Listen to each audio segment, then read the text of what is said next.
Welcome back to the poker vlog. This is episode number 178, and for this one, we're playing high stakes at Bellagio. It's one of my favorite sessions that I've ever filmed.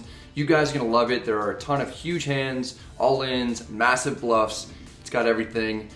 Be sure to stick around at the end because I'm gonna be going over my stats for the year and also my goals before the year's over. All right, let's go ahead and get started. It's just after midnight, so it's technically Labor Day in Las Vegas, and there are tons of people out. Usually, holiday weekends bring lots of action to poker rooms, so it's a good time to play. I'm walking through Bellagio, amazed at how packed the casino floor is at this hour. I finally make it to my destination. I'm on the list to play 5-10 and 10-20. I'm kind of more in the mood to play 5-10 to be honest. Sometimes, Destiny has a different plan. I get called for the 10-20 first. I buy into the game for 5,000, which is an amount that I've gotten more and more comfortable having in front of me. Anything north of that gets the adrenaline pumping, which isn't necessarily a bad thing, but it's certainly scarier. I make my way up to the high stakes area. We're about to play what's a big game for me. I'm at least greeted by a few friendly faces. What's up, dude? Hey, Brad. Immediately upon setting my racks down, you see that there are two $20 chips that the player on my left put out in front of him. That's because the game has been switched to a mandatory 10-20-40 with a $20 big blind ante, despite that not being reflected on Bravo. This means that the game is essentially twice as large as I thought. I wasn't anticipating playing this high stakes, and I didn't bring much extra cash with me, but it seems too late to wimp out now.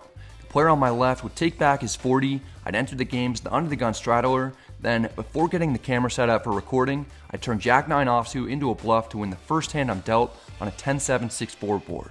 My next order of business is to add on so that I'm not playing so shallow. I brought 17K total with me. My plan is to add 5,000 more to the stack and have a little extra cash behind. Since 10,000 of my remaining 12,000 is in a band, it's easier to get two 5K flags from another player at the table. I'll put one of the flags in my pocket to bring out as reinforcement later if I need to. Except, with all the distractions of stepping into a big game, playing and winning the first pot, trying to get my camera set up, trying to add on, and starting vlog notes and a session on my poker income tracking app, I forget to immediately pocket one of the 5K chips. I play a hand or two with just over 15,000 in front of me before I realize the mistake that I made. I've now bought in for more money than I've ever bought in for, and although I don't think anyone would really mind if I took one of the 5K chips off the table, it's technically against the rules. I just leave it, and I'm flying by the seat of my pants with one 15K bullet, since I only have 2K more that I can add on with if things don't go well. Within 15 minutes, I'm dealt pocket queens in the small blind, under the gun +1 raises to 120. The player on his left calls with a shorter stack. I don't want to play this out of position against two opponents. I 3-bet to 600. The initial preflop raiser is the person that I'm most concerned about. He doesn't want to go to battle. He folds. The middle position opponent isn't going to let me win that easily. He calls. He probably has some type of small to medium pocket pair, perhaps suited Broadway cards. It's heads up. The dealer puts out 8-4 deuce rainbow. We're likely ahead. The opponent has about 4,000 behind. Ideally, I'd like to get all the money in now if I'm up against a hand like pocket jacks, 10s, or 9s. Since I don't want to see any overs come out on future streets, he'll have even more overs that he won't want to see. I misapply a concept that I've been working with Nick Petrangelo on with this type of board, and I slightly overbet the pot, making it 1,500. This would be a fine strategy if I was in position for a single raise pot, say button versus big blind situation. Given that I 3-bet and my opponent's stack to pot ratio is relatively low, I didn't need to bet so much. Hopefully, it'll at least look like I'm trying to buy the pot with ace-king or ace-5 suited. The opponent doesn't bite, he folds. Nick says I should have actually gone for a check raise or bet around 50 to 60% of the pot. We win our first significant hand of the night. It always helps ease the nerves a little when you get off to a good start. Later on, dealt pocket sixes on the button. The cutoff raises to 120. I call. We're heads up in position. The flop comes Jack 8-5 rainbow. We have third pair and a backdoor straight draw. The cutoff checks. I could certainly be good. I bet 100 to get folds out of hands containing two overs. I'm not going to get a fold this time. The cutoff check raises to 380. Not very nice of him. I can't be sticking around for that price when I could be drawing near dead. I fold. I was also blocking some hands that could be bluffing like 6-5, 7-6, or 6-4. Sometimes, when I play pots, I forget the exact amounts of the opponent's bet and I have to ask to make sure. 380. When the player realizes that I'm trying to get details for the vlog, he pulls his cards back and shows that he had ace-jack offsuit for top-top. He wins this round. Round 2 will be a battle of the blinds. After losing some $100 bomb pots, I've got pocket 10s in the big blind. My opponent has two cards that I can't see in the small blind since they're unfortunately face down, making my job a lot tougher. He limps in for 40, I raise to 200. Small blind calls, it's heads up and we're in position. The flop comes ace 5-4 with two spades, not particularly good for us. We have second pair without the ability to improve much going forward. Small blind checks, I check back for pot control. The turn is the 9 of clubs. Small blind went through a period of time in high school and college when he experimented with pot, control, but he's grown out of that phase. He bets 500. My hand is under-repped. I call to avoid being exploited. The river is another 9. All the major draws miss like spades, and hands like 8-7 and 7-6. The opponent is a crossing guard's worst nightmare because he isn't slowing down. He bets 1500. This puts me in a pretty uncomfortable spot. There are quite a few things going through my head, and the first is that I beat a ton of bluffs, even a hand like 5-4 that got counterfeited. The problem with calling here is that I really don't want the opponent to show me that he took me to Value Town with some kind of weak ace, and figured that I'd have the exact hand that I have, or kings through jacks. He shouldn't have a strong ace himself since he limped in. I can actually have some really big hands and play it the same way up to this point, like quad 9s, aces full of 9s, 9s full of aces, trip 9s, and ace king. The opponent has about 5k total. I've actually never had a 5k flag in my stack before this session. I'm feeling patriotic. Let's put it to use in order to send a message. This might be a big game for me, but I came to play. All in. There was no sweat. The player folded immediately. I get the biggest bluff of my life through. I went with my instincts. The opponent wasn't strong enough to withstand maximum pressure. We likely had him beat though, which is why calling would have been perfectly fine, especially since I didn't have a blocker to 10-9 of spades. Still, there's some small chance that he folded something better. It doesn't matter anymore. We come out victorious and have over 17,000 in the stack. Next, we're dealt ace-king offsuit in the big blind. The cutoff opens to 140 with 3,500 total in front of him. He's the same player that I beat when I pocket queens earlier. I'm going to make this more. Pay attention because things escalate quickly from here. 600? 600. Call. Call. What do you want to do? Once? Alright. We're running it once in an all-in pot over $7,000. If I win and cash out, I'll have the largest winning session in my life. For that to happen, I'm going to need some help from you guys. On the count of 3, let's hit the like button for some extra run good. Ready? 1, 2, 3. The flop is 10-8-6 with 2 hearts. Oh god, we don't even have a heart in our hand. The turn is the 4 diamonds. It's absolutely no help to us unless we improve. The best case scenario is that we're chopping. For those of you who for some reason didn't hit the like button previously, there's still time to do it so that we can get a good river. Unfortunately, the river is the deuce of spades. It's a complete brick. We don't even have a pair. This is why it's not great to get it in pre-flop with ace king. I'm not feeling even the slightest bit confident. Then we hear, by some miracle, ace king is the best hand. The player next to our opponent said that he saw the cutoff jammed with ace jack offsuit. I'm like a young Devin Hester out here catching punts. We ended up getting a great run out, and in the heat of the moment, we didn't even realize it was happening. That's why you get it in with ace king for several thousand pre-flop. I was feeling super confident the entire time. Okay, not really, but I do think it's a tell when someone snap 4-bet jams, which is why I called so quickly. Usually, if an opponent has aces or kings, he'll pause to consider all available options and at least make it look like he has a real decision that he's mulling over in order to invoke lighter calls. When people act without much thought, they're often trying to exude strength to intimidate people into folding.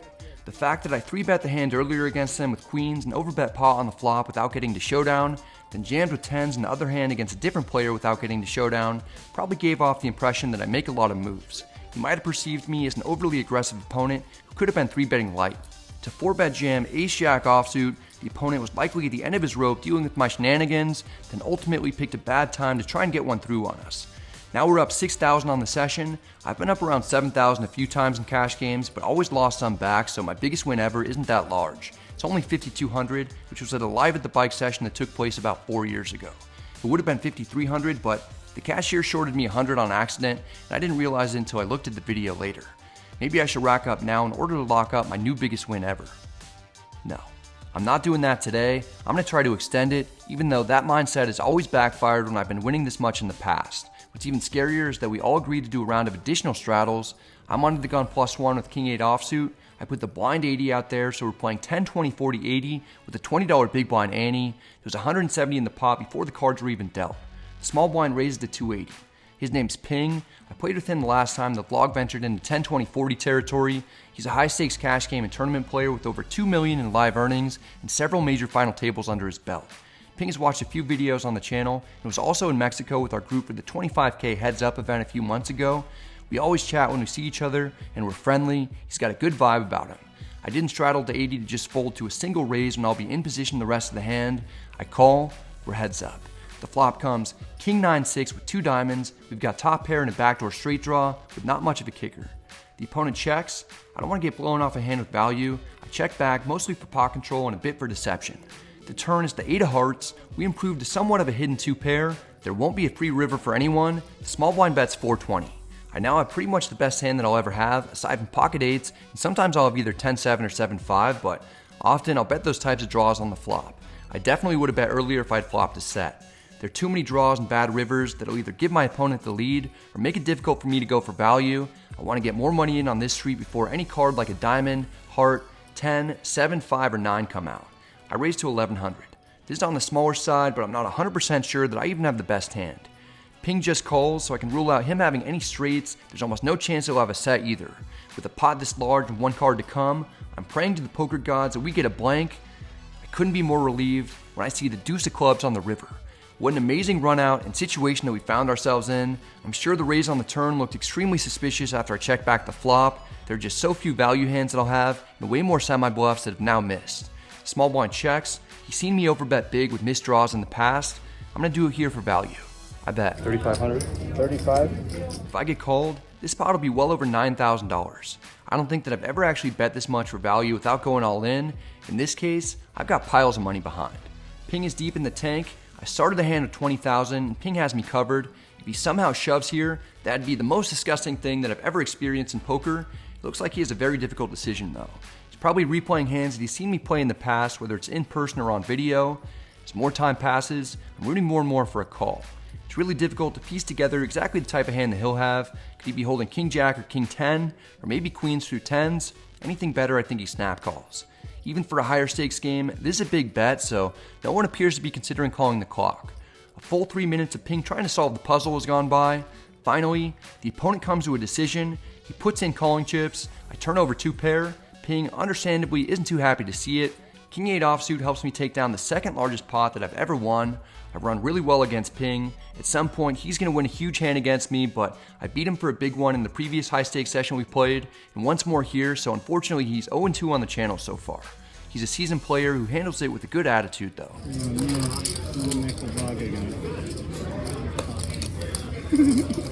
For the first time in my life, I'm up just over $10,000. Having a 5-figure win sounds pretty cool. I consider leaving, but no, I'm going to keep going.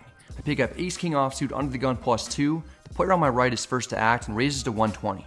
I could call or 3-bet, it's good to mix it up. Here I just call. We're heads up, the flop is king 10-6 with 2 clubs. We have a sneaky top. The opponent down bets to 100. Okay, I call. The turn is the 5 of diamonds. It's a nice brick for us. I'm surprised to see that the opponent fires for 700. It's over a pot-sized bet. This is one of the benefits of not 3-betting 100% of your strong hands pre-flop, because occasionally you'll be in a situation like this when your opponent will blast away on boards that you normally won't connect with all that well. I'm not guaranteed to have the winner though. I could actually be drawing dead or close to dead if I'm up against a set or 2-pair hand, but I get the sense that under the gun +1 is semi-bluffing with clubs or a hand like ace-queen. Seems like he's trying to get a fold out of me. Not gonna happen here. I make the call. The pot has become a sizable one. The river is the 3 of hearts. All major draws are missed. The opponent checks. He appears to have given up on a bluff attempt, or maybe he has a monster like a set of 10s or king 10 and is trying to induce a bluff from me if I called on the previous streets with a drawing hand. I'm having a hard time thinking of a holding that under the gun +1 will show up with that I'm beating that can also call a bet given how this has been played. I doubt he'd have overbet pot on the turn with king 9 or king jack. Maybe he'll have king queen sometimes and can call, but that's about it. Since I don't want to get check raised in a pot that's already large enough for only 1 pair, I somewhat reluctantly check back, knowing that I could have gone for value. The opponent shows that he has ace-queen offsuit with a queen of clubs, which is the type of semi-bluff hand that I suspected he might have. We show that we had him beat the entire way. I'm not doing anything too special. I'm just getting dealt great cards, and more importantly, I've been getting great runouts. Thank you. With this win, I have a massive profit of $11,000. It can be nerve-wracking to take a shot in the higher stakes games. There's a lot of risk. Today, we get rewarded though. It's been a dream session. We've got 26,000 in front of us. It's the most that I've ever had at the table. I play a little longer, but I push myself to the limit. It's time to rack up for what's by far the biggest win of my life.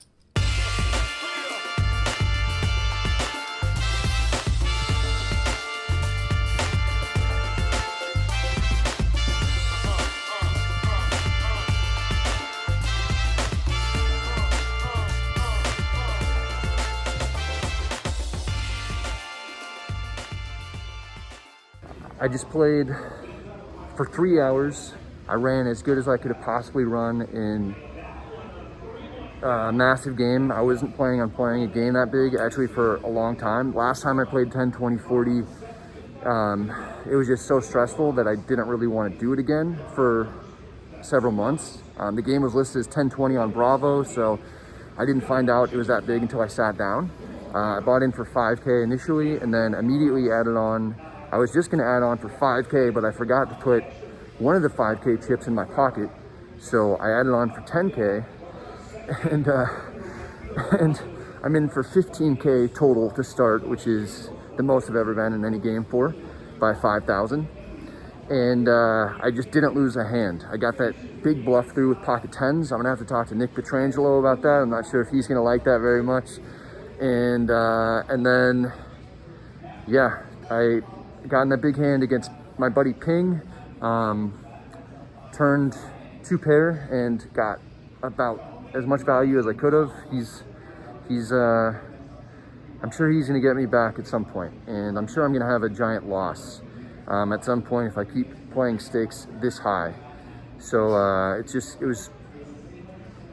it was great to have a big win before having a big loss at those stakes. But yeah, I mean, that's gonna happen at some point. I actually talked at the end of this video that I'm gonna put out tomorrow about how I've been running really good in big games, and I'm having by far the best year in terms of hourly that I've ever had. And I was gonna focus on playing cash a lot more the rest of the year.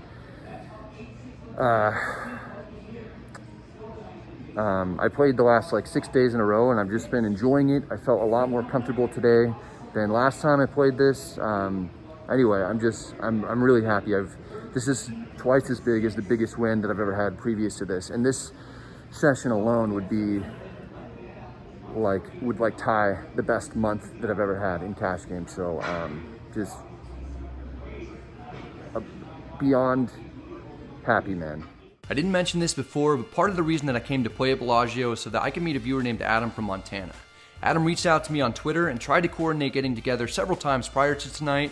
Between playing, editing, and spending time with my girlfriend, friends, and family, I'm not always able to link up with people who are in town visiting. I make the effort when I can though. In this instance, it paid off big time. I've got a lot of adrenaline going and I need to wind down, so I grab a beer with Adam to talk about the session and other things going on in life. We're joined by another viewer named Steven who just moved out to Las Vegas in order to take poker more seriously. It's been an incredible night that I'll never forget. It's capped off by watching the sunrise on my way out. That's it for this one, guys. I hope you enjoyed it. If you did, I'd appreciate it if you hit the like and subscribe buttons. It helps out the channel a ton. If you have any questions or comments, feel free to let me know in the comment section and I'm happy to get back to you. That was such a cool session for me. I was kind of thinking about it, and it's been about 4 years since I was able to walk out of a casino and say that that's the biggest win that I've ever had. So that was something that was special. And if you go back to vlog number 1, I won $10 in that session.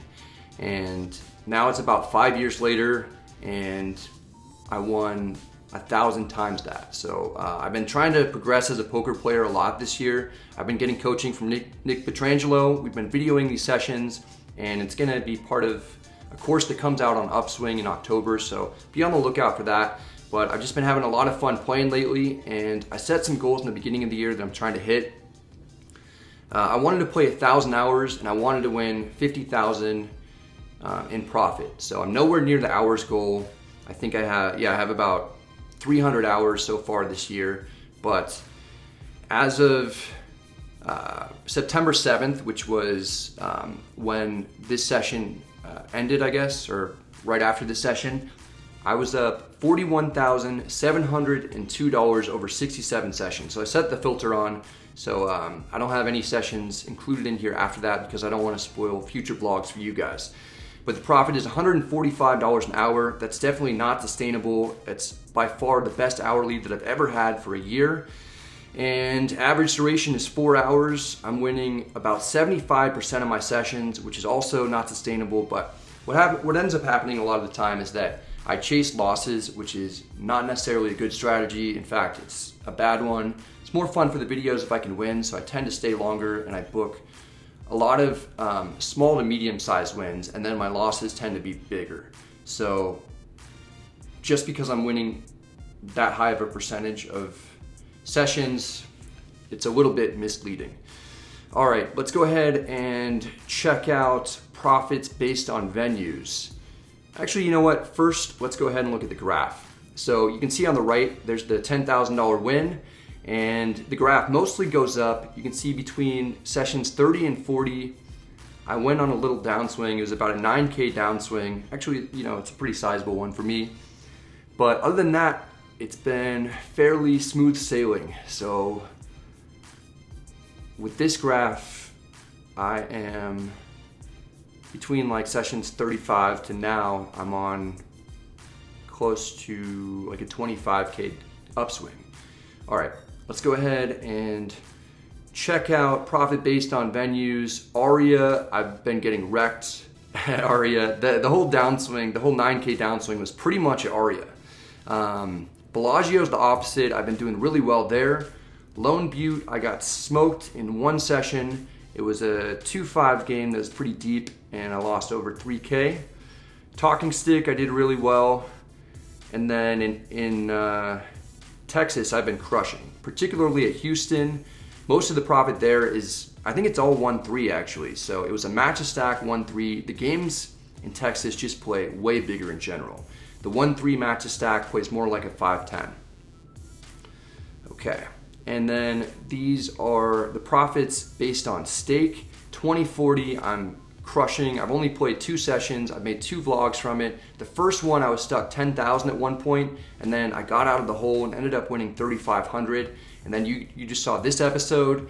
In 510, I'm up about 14,000 as well. I'm making 135 an hour, so I'm obviously running well at that stake too. I don't know if I definitely can't sustain 135 an hour.